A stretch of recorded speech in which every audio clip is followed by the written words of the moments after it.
Hello, everyone. Welcome to another episode of Bust Up Boys. I'm Zach. And I'm Zahran. And today we're going to kick things off with the Pitt.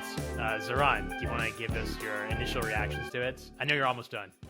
Yep. So just as a background, I am on either the season finale or the episode right before the season finale, but a major climax happened, like very climactic. Basically, one of the larger events of the show happened, and now it's kind of the aftermath is where I'm at, and Zach has watched the premiere episode. So for me, I think this is one of the better shows of the year, if not the best for me personally so far. So wow. Ranking includes Invincible, Severance, The White Lotus. Is that it? And anything else that might be noteworthy at the end of the day. So love the show. I think it's a very realistic take.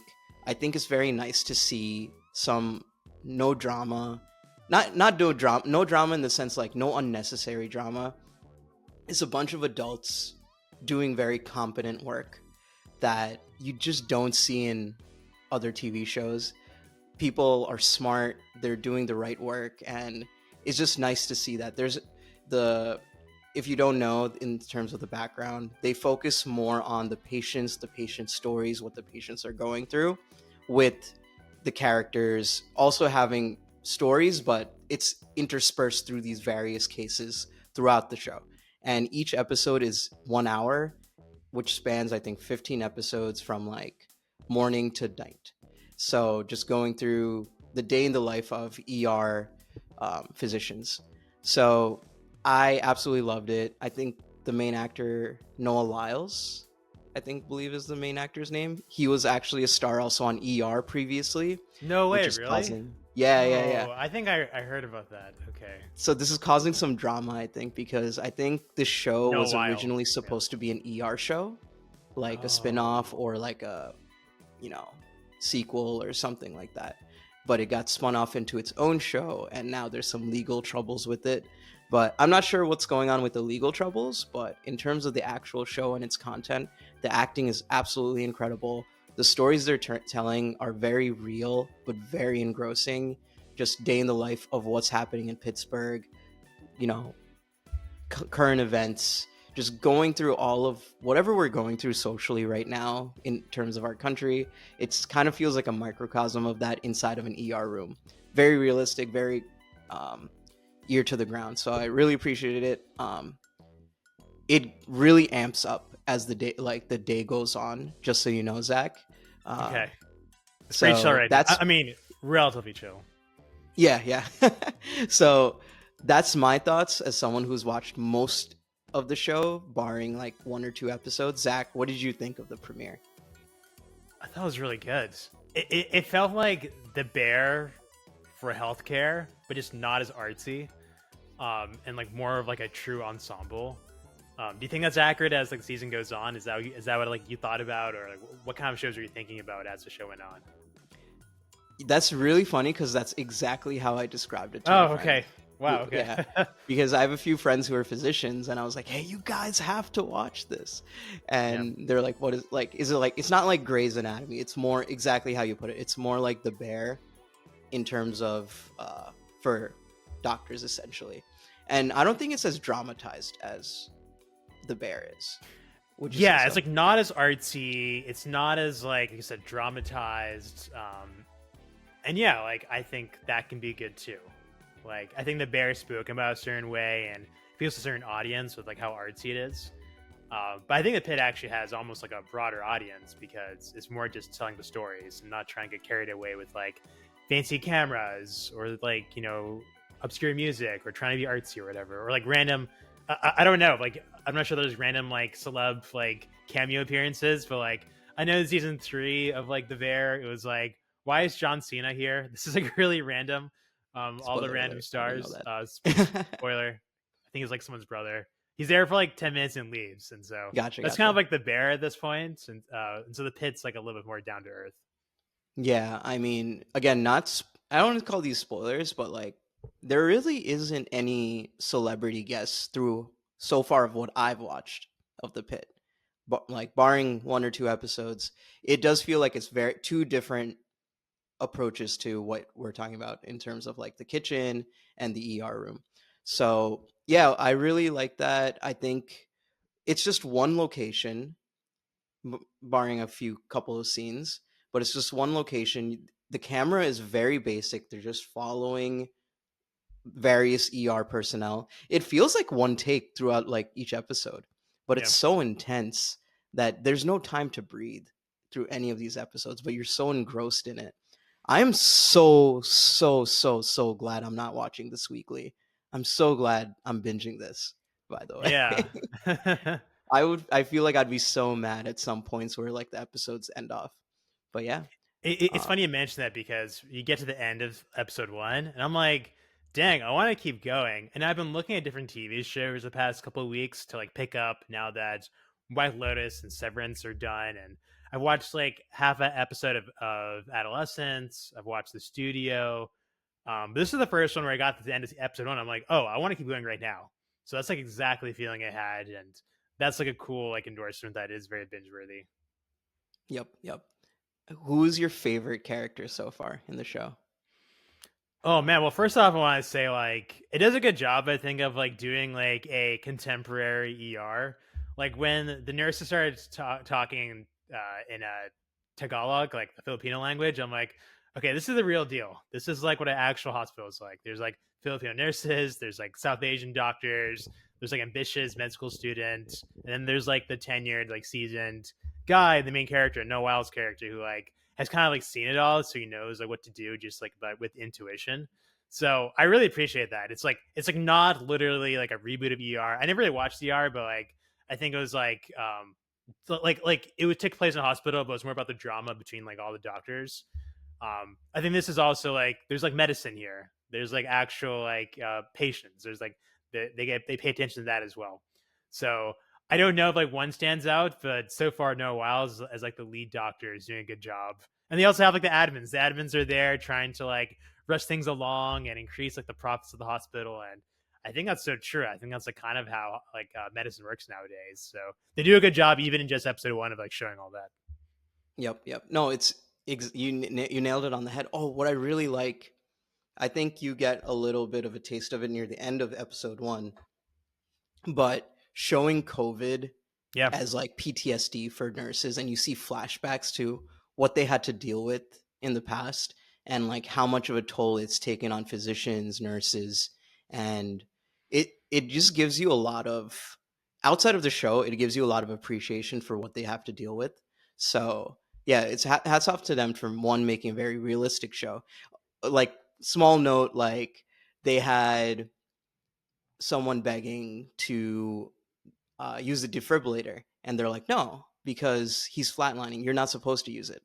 That's something most other doctor shows don't really have. That they'll just be like, yeah, yeah, yeah, like clear, and then they'll do things. So very nice little attention to detail that they've done throughout the show. Yeah, there's like an actual like showing how the triage works. You can't just cut in line because there's some random character. I think they do. Whoever's advising on like the screenwriting is doing a good job. Yep. Another thing I liked was that for their approach, they picked a student hospital, a learning hospital. I think they said teacher or student hospital, something like that. So Mm-hmm. it really helps us to see, oh, so that's what they're doing, because the either the student or the more senior physicians, they're explaining what's going on. So nice little way to make sure that we also know what's happening when they're saying such realistic and such complex things that normal people might not understand. That's So a good yeah. point. Usually shows will have like a POV character who's like the new kid on the block, and that helps us like understand what's going on. And in this case, there's like POV characters, plural. There's a whole bunch of like students learning. So that's like a natural way to explain what's going on in the ER. Yep, yep. So, favorite character so far? Oh yeah. um Gee, yeah, I think just like the main character, and also I'm curious of what happens to the 20-year-old, like the student who's like mom is like a surgeon, I guess, and the dad is also like a cancer doctor. So I'm curious about her, curious about the main character. Yeah, that's what stands out so far. You know, one thing, not a huge spoiler, but Yeah. speaking of that character you're speaking of, right? You see her and her mom are both South Asian. And there's also another physician, more senior physician within that group right now in the ER facility, who's also South Indian. And I really appreciated one episode where they showed all three of them interacting and treating a patient throughout, like, like a quarter or an eighth of the episode. And there's no talk of their race, there's no talk of their religion. It's just, that's just how the reality is. And they Yeah. just show three physicians working, and just because they're three people of color, not just people of color but of South Asian descent, and still just showing them acting as physicians was really nice to see. So just hats off, so much attention to detail, so much realism, and speaking on cultural events in such a natural way was very cool to see from this show. So overall, highly recommend on my end.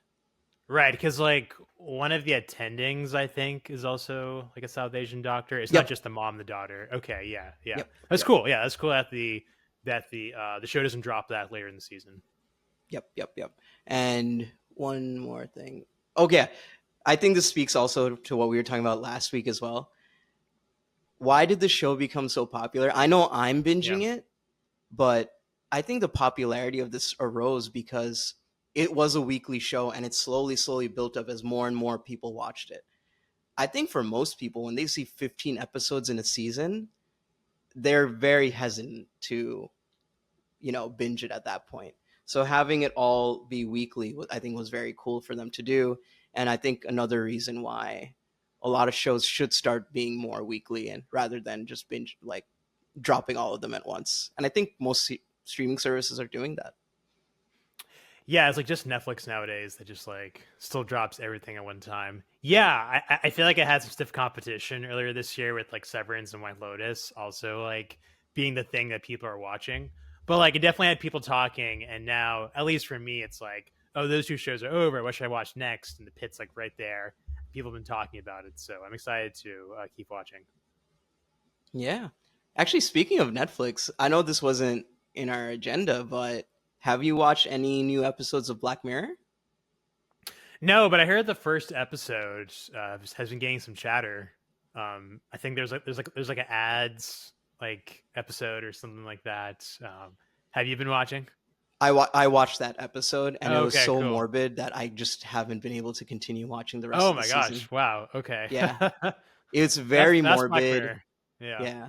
And although I don't see us going in this direction anytime soon, if ever, but it is a worst case scenario for what can happen with us. And it's not, like, I know it's not going to happen, but it's not outside of the realm of possibility.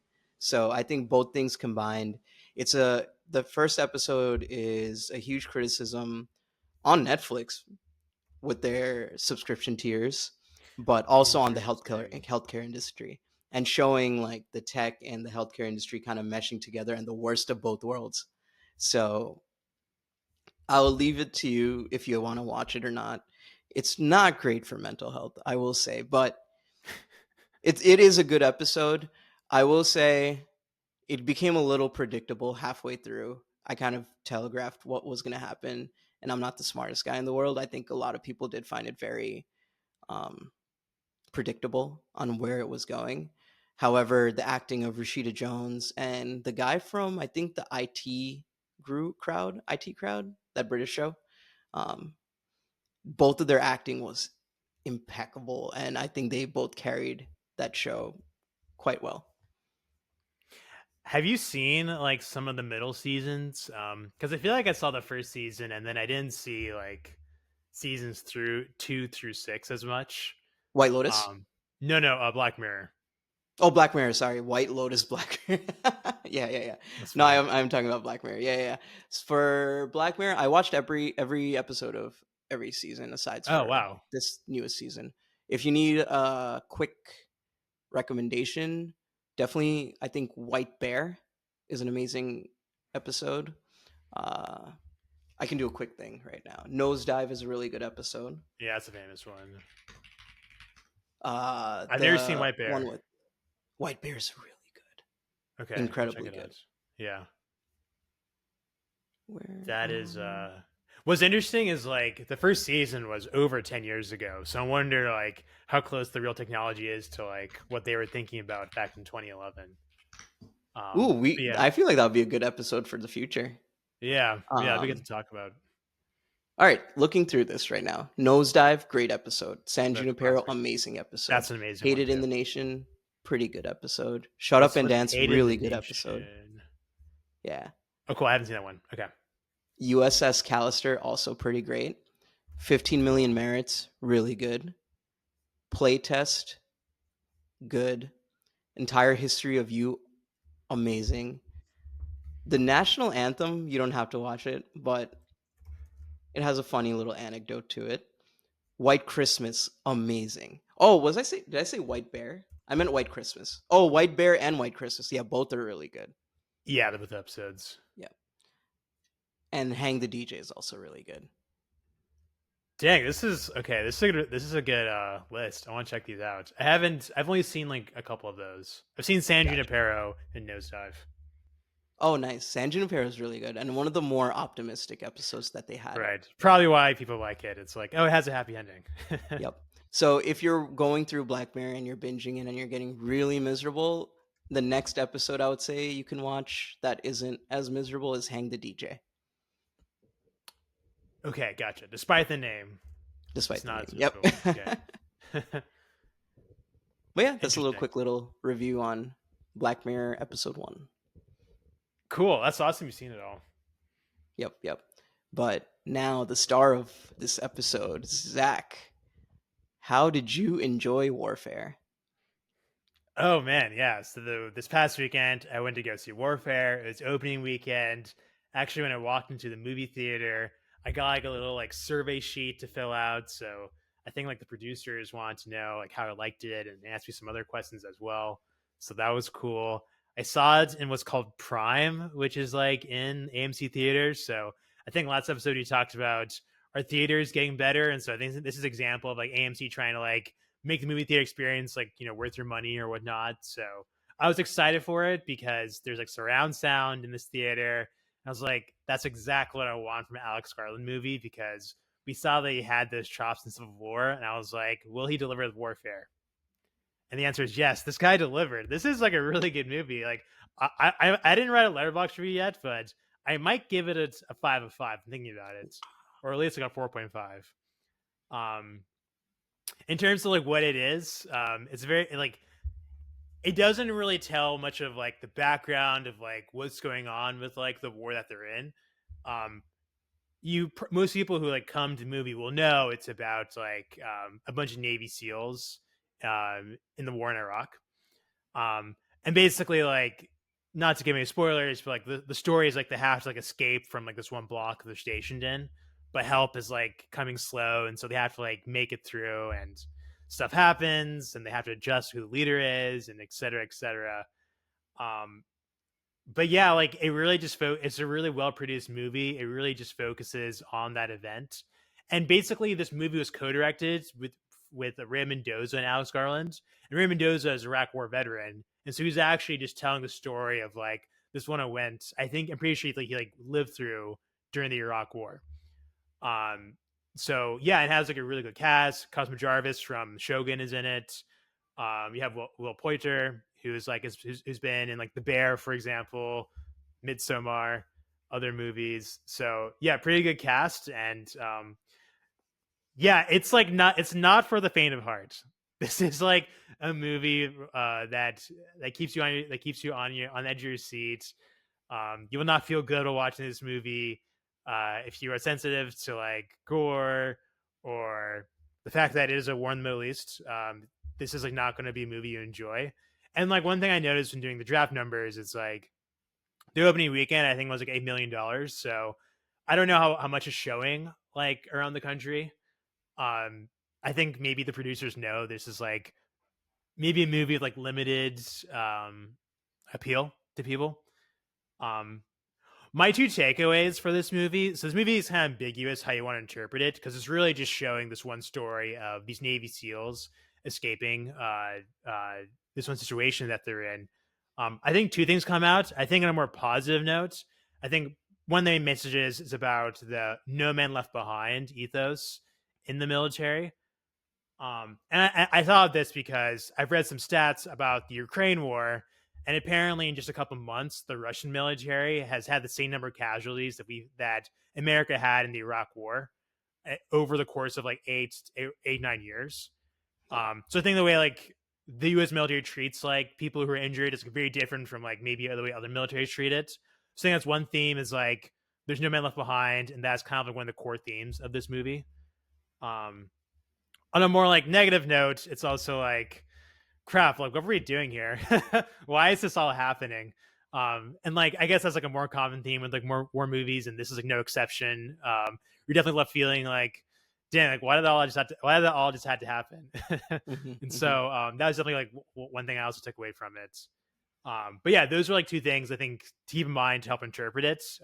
But otherwise, it is kind of ambiguous about what exactly it's supposed to mean. I watched an interview with Ria Mendoza and Alex Garland, the co-directors, and they had differing opinions on how anti-war the movie actually is. Huh.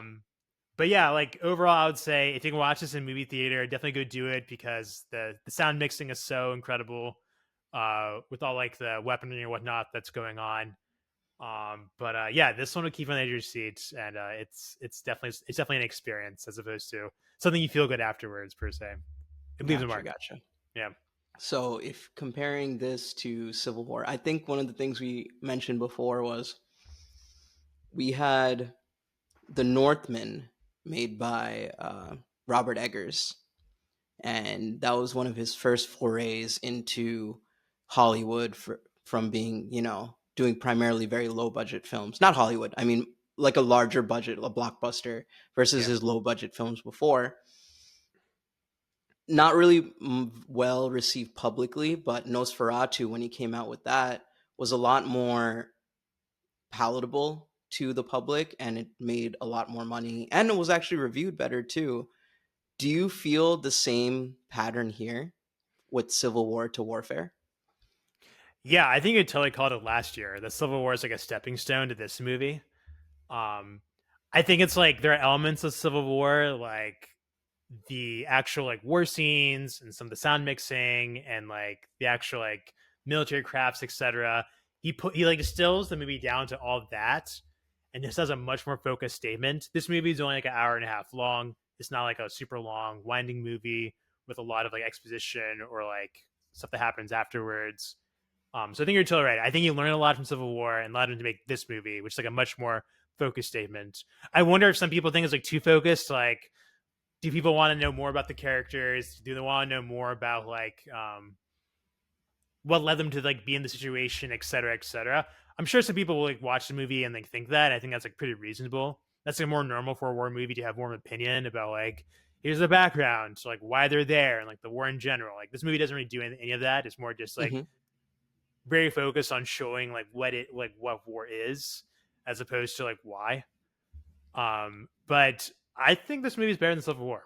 And the Civil War is like an interesting movie. I think it asks a lot of interesting questions. I think the best part of Civil War is like the discussion that happened afterwards. And I think with this movie there'd probably be less discussion afterwards, perhaps. But the movie itself, I think, is pretty focused and pretty good. Wow. High praise, because I think both of us had Civil War pretty high in our top 10 last year, right? Or in Yeah, our top 10. totally. Yeah, yeah. Warfare got an A- cinema score, so which is like pretty high for cinema score. I think most of the other movies I've seen this on our draft this year are like B pluses or Bs. So yeah, I think like watching a theater is like people who saw it like definitely got something out of Wow. it. Yeah, Wait, that's really good. A minus on Cinema yeah, Score? yeah. An Alex Garland movie? That has to be one of his highest. Probably. Yeah. Wow. Yeah. Well, I'm excited. Prime. You watched it on Prime. We watched Long Legs on Prime, Oh, huh. Okay, cool. which makes sense why we found it so scary. Yeah. Yeah. So nice to hear, guys. Looks like we got some high praise for Warfare. Can't wait to go watch it. Alex Garland did it again. All Did it right. again, but then I find out today Ryan Coogler did it again. So there's some good movies coming out this year, and they're just now starting to come out. Yeah. Do you want to do a little recap now on our draft and box office? Yeah, do you I can do draft first and then do you want to hit up box office numbers? Sounds good. Okay, cool, great. So in our draft, it's mostly still just me on the board. Working Man brought in some more money, Mickey 17 and a little bit more. Um, Warfare has a $20 million budget. It made $8.3 million this past weekend. I don't know if they're going to expand to more theaters, so it didn't actually get me that many points because of that smaller number. But I don't know. Hopefully, like a stronger word of mouth keeps it going. It has a 93% Rotten Tomatoes, so that's pretty strong. And the Minecraft movie just keeps doing its thing. This is like the meme movie, the current juggernaut. It's currently brought in $565 million revenue on $150 million budget. So that is most of my points. Still Minecraft movie, but Defro's in a good position. He has Sinners coming up. It has a 99% right now on Rotten Tomatoes on 60 reviews, so it seems pretty stable. So I think that's also going to do really well. But yeah, so far Minecraft movie has been my big winner. Wow. I will say, Warfare was number 4 in this week's last weekend's top box office, Oh, interesting. making 8,301,000 Yep. domestic and worldwide. This has not been released worldwide then yet. And it was only on 2,670 theaters. So I think this will probably be expanded moving forward. That's a very low theater count for Warfare. Yeah, hopefully that cinema score helps. Hopefully it's Yep. like, oh yeah, people who watched it liked it, so we'll expand it out. I think my prediction for this movie now is that it'll have much better legs. Uh, and I think it'll expand theaters because 2,670, that's so low. I feel like Civil War had more theaters. And especially with that cinema score, I think there's a possibility of a hit on your hands, man. Hope so. Need all the points I can get. Yep. One movie that we barely even talked about, I guess for good reason, The Amateur, made 14,802,000 Oh, above cool. Warfare. That's the Rami Malek movie. Yep, yep. He's always playing the same 32 character. million. I feel bad. I want him to play different characters. Yeah, he does. He does. Wait. Yep, he does. Same thing in It's like the the one James time Bond. this one time he like went on a limb was when he played Freddie Mercury. Right. Won an Oscar for it. Yeah. Yeah, because everyone was like, "Oh, wow, you can actually do something else." They were probably more surprised by that. Yeah. Uh, that movie, I'm shocked it's won so many awards. I'm genuinely shocked. Strange movie because I don't remember super well, but like the members of Queen are in the movie, right? Because they're like characters, but like I was kind of watching the movie being like, can we just focus on Freddie Mercury and not the current members of Queen? That was the drama about it. I believe Yeah. Sacha Baron Cohen was originally supposed to be the star of the movie, but he wasn't a fan of them not talking more about Freddie Yeah. Mercury and kind of Yeah. whitewashing a lot of the, you know, issues that they had to cater to the surviving members of Queen, because I don't think the surviving members of Queen would have wanted that movie to come out. That's what it sounded like. Yeah. Yep. But yeah, anyways, amazing movie. Not either of those movies. Why did I just say amazing movie? Warfare sounds like an amazing movie. Right. Right. Amateur got around 14,802,000 above Warfare, but it also had around 1,000 more theaters. I think they're going to drop those theaters because it looks like it had 4,000 premium theaters. Wow. What? That doesn't make sense. Anyways, so and worldwide it made 32 million. So No. that looks like it's not going to be doing that well moving forward, and I think Warfare is going to go over Yeah. it. My Wasn't personal drafted. prediction. Yeah.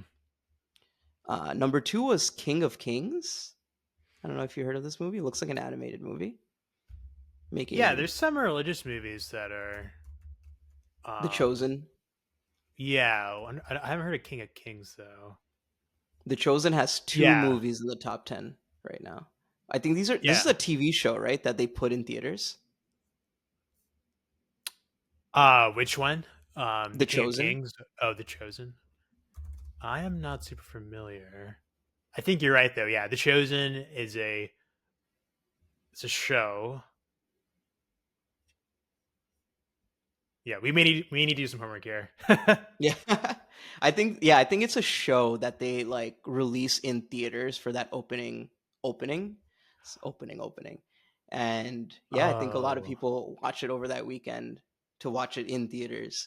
So pretty cool. They should do that with like Game of Thrones or like House of the Dragon and like some of those larger shows. oh, that's such a But smart idea. Yeah, yeah, but coming in at number 1 with let's go, baby. 78,503,000 domestic only Wow, that's a lot. is Minecraft. $552 million worldwide already. Incredible. That's super Incredible. strong domestic for what, week 3, week 4? Yep. That's pretty incredible. I'm very shocked to see that. Um still banging on theaters. It still has 4,289 theaters. Wait, I don't think that's going to drop anytime soon. Like, do you No, have any reasoning for why it's doing so well? I think just like a lot of people like Minecraft. I Yep, haven't yep. been following this, but like there's been some drama about kids acting weird in the theaters and like throwing popcorn at people and stuff like that. This reminds me a lot of, I think it was either Minions or Despicable Me, like the newest Despicable Me movie, where people like dressed up as like the Minions and like was making a mess. Eh, come on, man. Theater workers are worked hard enough. Don't need to do that. But I mean, it's great to see theaters getting foot traffic again. I think what what would you say has done just as well? This was like the first hit of the year, I feel like. Before this it was just nothing. I don't Oh can't yeah, even think. yeah. I don't know. I don't think anything was really notable. Yep. So Yeah. great to see theaters. Please go to theaters. Um, I think this year could be big and very excited, especially with Fantastic Four, Superman, Avatar. Hopefully we get back on track. Speaking of blockbusters though, uh, do you want to talk about the whole Marvel Avengers casting? Oh man, yeah. I'll let you kick it off. I feel like you know more about this than I do. Gotcha. So, Avengers Doomsday, I believe it was CinemaCon. They showed a very surprise casting trailer.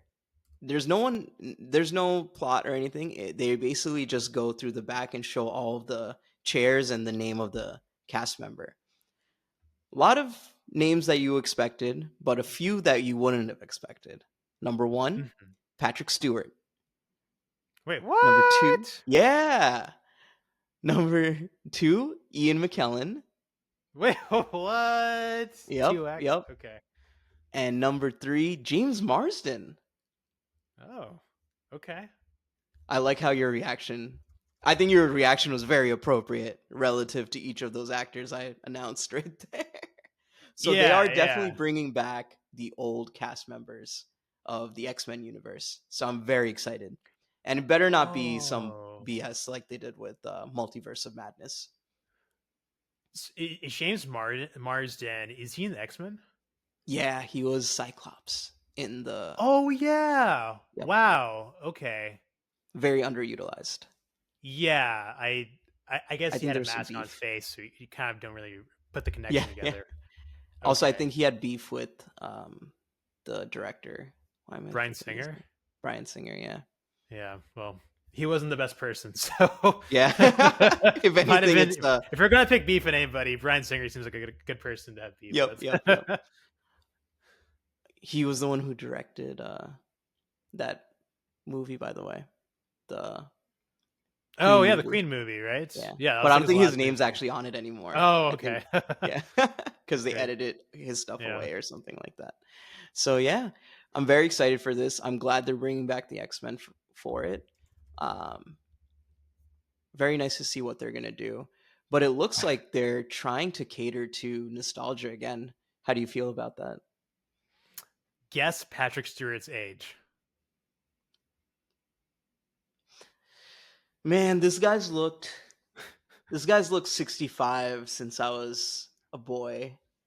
Um Not even 60. Like I'll say 78. Our homeboy's 84 years old. Ooh. Now guess Ian McClellan's age. Now compared 81. Ian McClellan is 85 years old. Oh my Bo- god. Both of these actors are older than Joe Biden.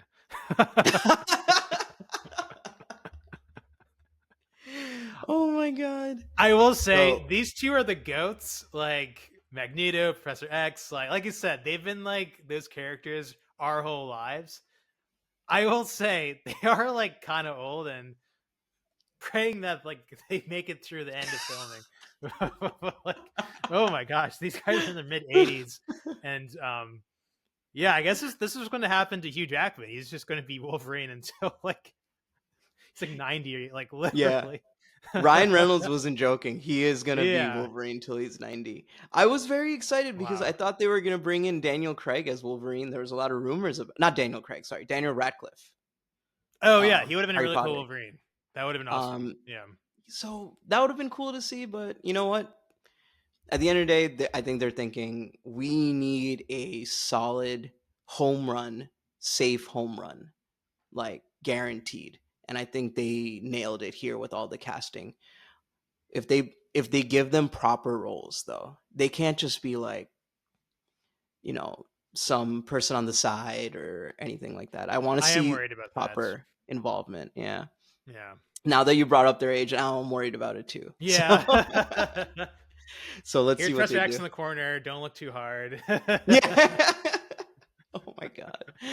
So yeah, very excited to see it. Let's see what happens. But yeah, I think with Fantastic Four and this, I think they're on the right path to getting back on track. Or maybe this is just what it's going to be like now, where the lower Marvel movies, like not the event tentpole movies, they're just going to be, they just have a lower floor now, revenue wise, and they should budget it accordingly. Yeah. And these ones are still going to be knockout hits, like Avengers and Fantastic Four, Spider Man. Those movies are still going to be what we always expect them to be. Like, What was the last X-Men movie with Patrick Stewart and Ian McClellan? Patrick Stewart was in The Wolverine. Ian McClellan, it might have been X3. Days of Future Um, Past. oh, he's in Days of Future Past. Okay, cool, Yeah, cool. which So I think is they've one of my yeah, favorite movies, right. X Men movies.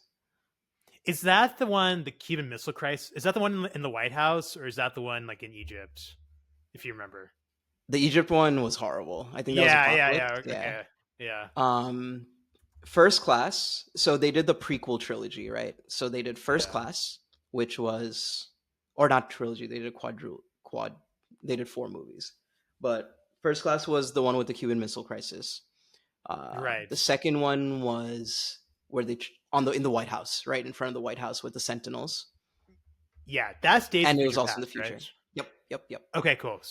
Cool. That was, I think, one of the best X-Men movies they made, and I really appreciated how they combined the star-studded cast from First Class, who were very highly, you know, very well regarded and very like highly reviewed, with the original cast of the X-Men, with Hugh Jackman and Right.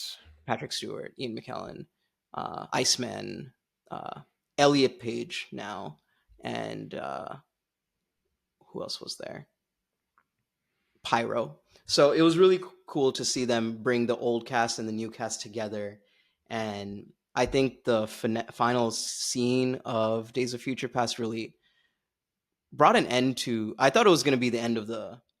Oh, it was like the final That should have scene been the of Days of end, Future. but Yeah, you it know, should have been. It should have been, right? in retrospect. Because Hugh Jackman comes back to the future and he finds the mansion all great again, and he sees all, he sees Rogue, Iceman, Jean, and everyone. So that was very cool how they did it, and that should have been the end of that X-Men universe, with Logan as an Elseworld kind of thing movie. Yeah. Very random fun fact. If you go to Toronto, there's like an estate in the mountains called, or like on a hill called Casa Loma, and it's where they filmed the Academy for like the first X-Men. Oh, Um, okay. yeah, yeah. So they have like a little exhibit. There's like photos of Hugh Jackman like in the hallway that you're standing in. So if you're in Toronto, check that out. Very cool. I did not know that. Yeah. I do go to Toronto a lot, so I should do that. Right, exactly. But cool. So very excited. Any other things about Avengers Doomsday, Zach? I was just looking online. It sounds like they announced like two new Spider-Man movies. Did I read that right? Did you hear about this?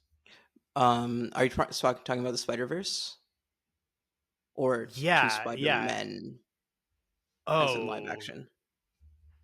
that's a good question. I Let's believe Beyond the maybe. Spider Verse was 2027. No, no, no. These new Spider-Man movies: Spider-Man: Brand New Day, Spider-Man: Beyond the Spider-Verse. Oh, you're right. Unveiled at CinemaCon 2025. So they revealed Nice. one Spider-Verse movie and one new Spider-Man movie. Spider-Man's coming out in 2026, and the Spider-Verse movie. Dang, it's only coming out in 2027. That's a little Love depressing. it. Thank God. Yeah, I thought it was yeah. going to be 2030 at this point. The Oh, way they really? were Oh, going. wow. Yeah. Okay. Yeah. Wow. I kept my expectations very, very low, clearly. But funny enough, I think I'm more excited for Beyond the Spider Verse than Brand New Yeah, me Day. too. Yeah, Yeah. Wow, I thought that was yeah. going to be a hot take. No, not at all. Like I was surprised they're kicking that out to 2027. I thought they'd be more pressure to put it out a little bit earlier. I think after the news of the animators being overworked, I think they took their time Oh, and I didn't hear yeah, about this. Oh no. yeah. I Okay. think you know Lord and Miller are very attention to details. So you know, I see. I'd rather they take their time and make something great than feel make something rushed. So let them cook, let them cook. Let them cook. So Okay, I like that. That's good. yeah, but I think if they nail Beyond the Spider Verse, it'll go down as the Lord of the Rings trilogy for animation movies. Wow, I don't think, yeah, I don't think anything can beat it. I don't think anything can surpass it, especially with the first two movies both being 5 out of 5 for me dude, personally. you're not a fan of the Cars trilogy? I'm shocked. I mean, Cars 2 was pretty great. But Yeah, Cars I 3 don't was know actually any. genuinely good. I will say Okay, that. I don't think I've seen it. I've seen the first one. Nothing beats planes, though, Zach. Oh man, now you're talking like Hall of Fame, like best of American cinema. I know I shouldn't disrespect what do you call it? Cars. I know cars and planes like that. Sorry, sorry, sorry. To even be mentioned near Spider Verse. Did you switching gears? Did you hear that there's some new casting announced for the Harry Potter show? Yes, I did. Okay, interesting. I don't know how it. No, it's fine. I think most of the things I saw was pretty good. I think the only funny thing is that I'm all, I'm all fine for switching races for certain characters within like the Harry Potter universe. It's just really funny because Harry Potter very like whenever he's very not trusting of Snape. And so That's a good point. when he goes to Dumbledore now, like, oh, dude, I'm not sure how I feel about Snape. And then all the scenes from was it Prisoner of Azkaban and I believe the not Half Blood Prince, Order of the Phoenix.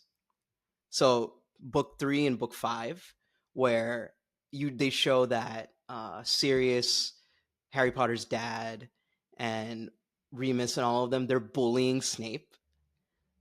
Yeah, This is gonna be very that's a little awkward now. awkward. That's a But good point. again, another thing though is that our society is very different than UK society as well. That's a So good point. a lot of things that were bad for us might not be considered so bad in like France, England, and everything like that. So let's see how they approach it. Might be good. Not to keep harping on age, because I know I do that a lot. The actor who plays Snape is like our age, which is like kind of weird. He's like 33. He looks older though. Not gonna lie. That's fair. That's He fair. looks like he's like in his Maybe he'll fifties, like be forties. portrayed as like a more mature. Yeah. Or you're just trying to make me feel old now. No, So no, not that. It's quite the opposite. Well, first of all, I think he's supposed to be like 40-ish at least, right? Because he's like Harry Potter's age. Um, actually, no, he'd you're probably right. be in You're his right. 50s. Yeah, because he was like friends with his parents. Yeah. Yeah, Um, like when I was 10, I think my parents were like around, because that's when you start school, right? 10, 11 yeah, in the Harry Potter universe. Yeah, yeah. that makes sense. So yeah, 40s, if they say he's like in his mid 40s, early 40s, that makes a lot of sense actually.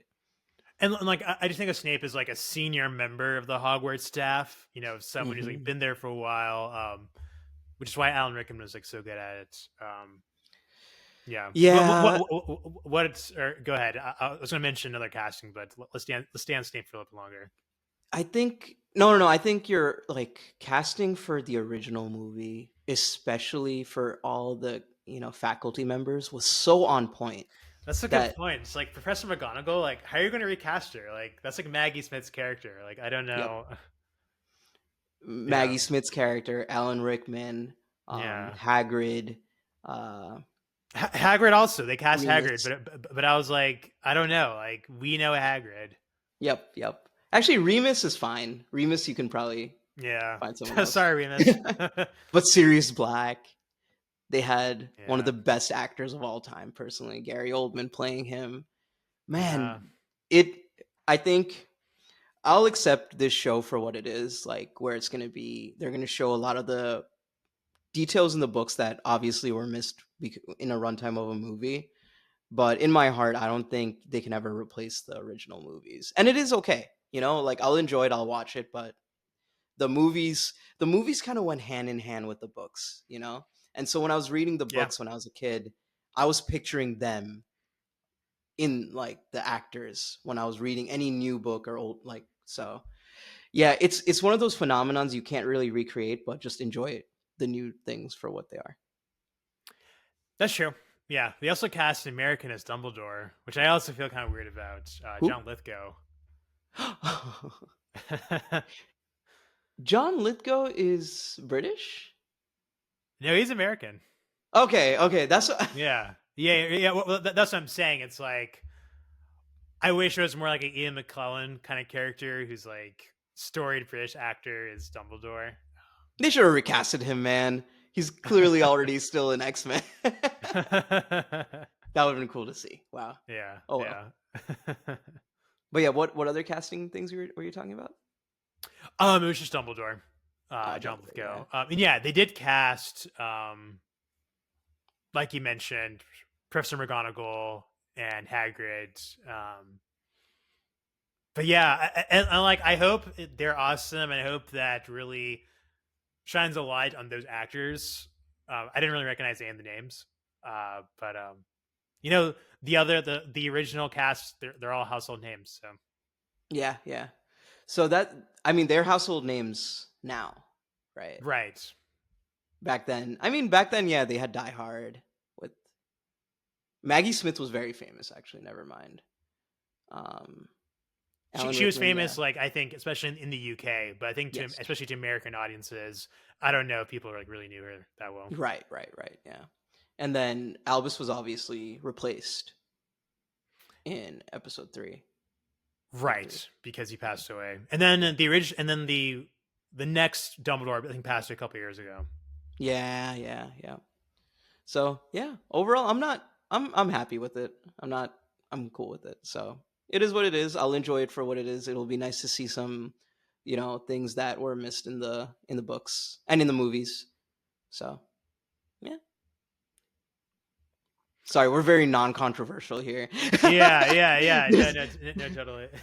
because we're just like it's just one of those things where I think when you get older, you kind of just don't care that they're recreating some things. I think if I was in my 20s, I'd be like, how could they do this? But Yeah, now I'm just, it is fine for what it is. Let them do it. If it doesn't work, the old movies are still there. They're untouched. They're not going anywhere. and I guess they tried doing the what's it called, the Sacred Beasts or whatever that spinoff was called. Right. Right. And it just didn't work. So I can't blame them too much for going back and being like, we have this IP that's just sitting there. Might as well just like rerun it, run it back home. So Amazing idea, horrible execution for Fantastic Beasts. Fantastic Beasts. Yeah. It would have been amazing to see, Albus and Grindelwald and their face off. And we kind of did see it, but the way they did it was just so bad. Ugh. It feels like they took Fantastic Beasts and then they like inserted in the Dumbledore Grindelwald stuff when they should have just kept it its own thing and done a Dumbledore movie on the side somewhere else. Oh well.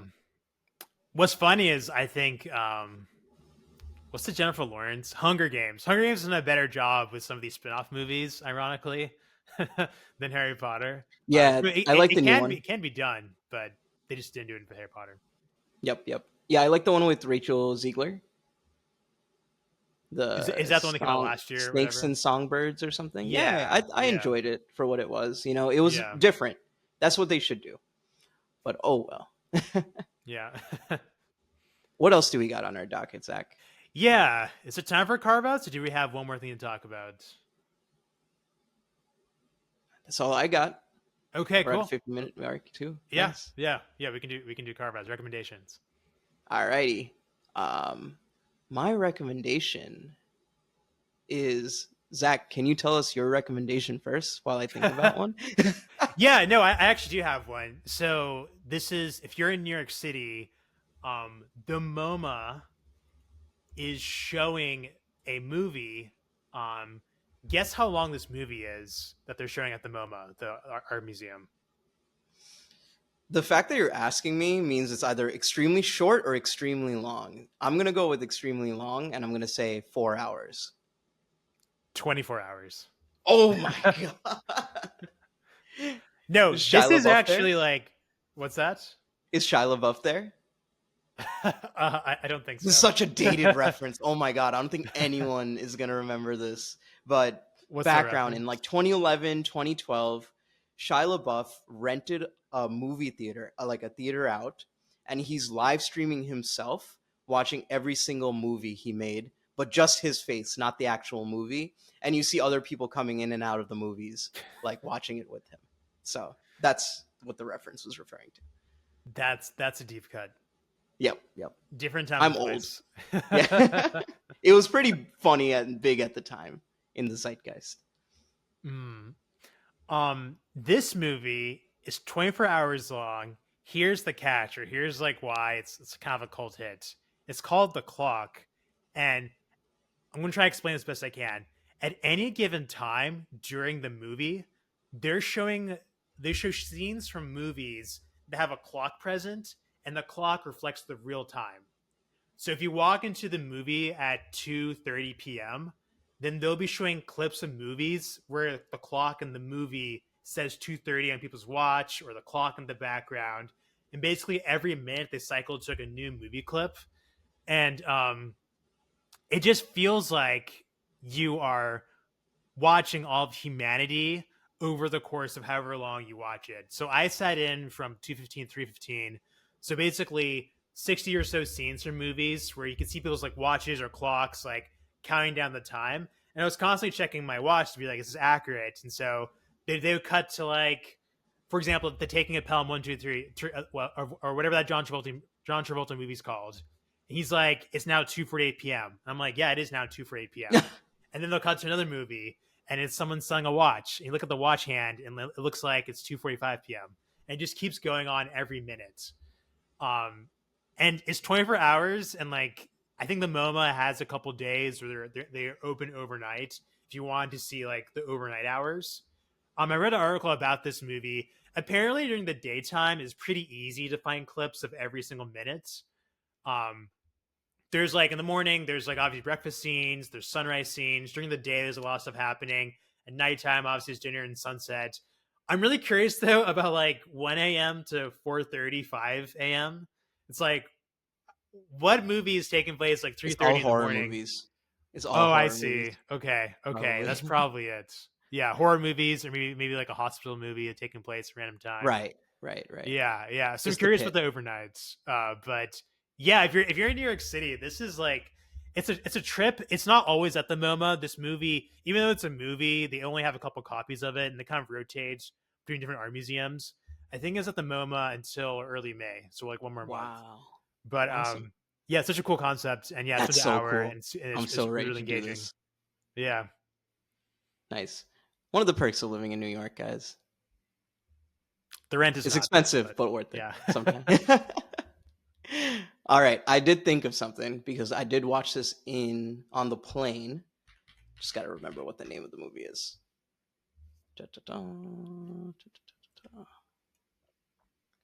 It's the movie with I don't know if you remember. It has both Andrew Garfield in it and the girl from Midsummer. And I don't know why I'm forgetting her. Florence Pugh.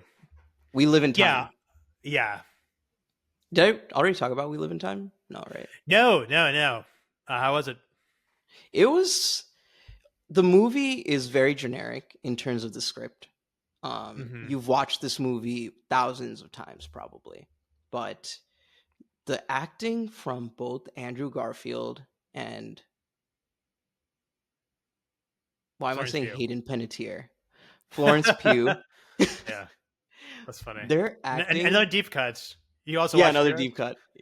Hero's amazing season one. Writer strike Right. ruined that movie show, but yeah, their acting through such a basic movie was so great. Barely any music.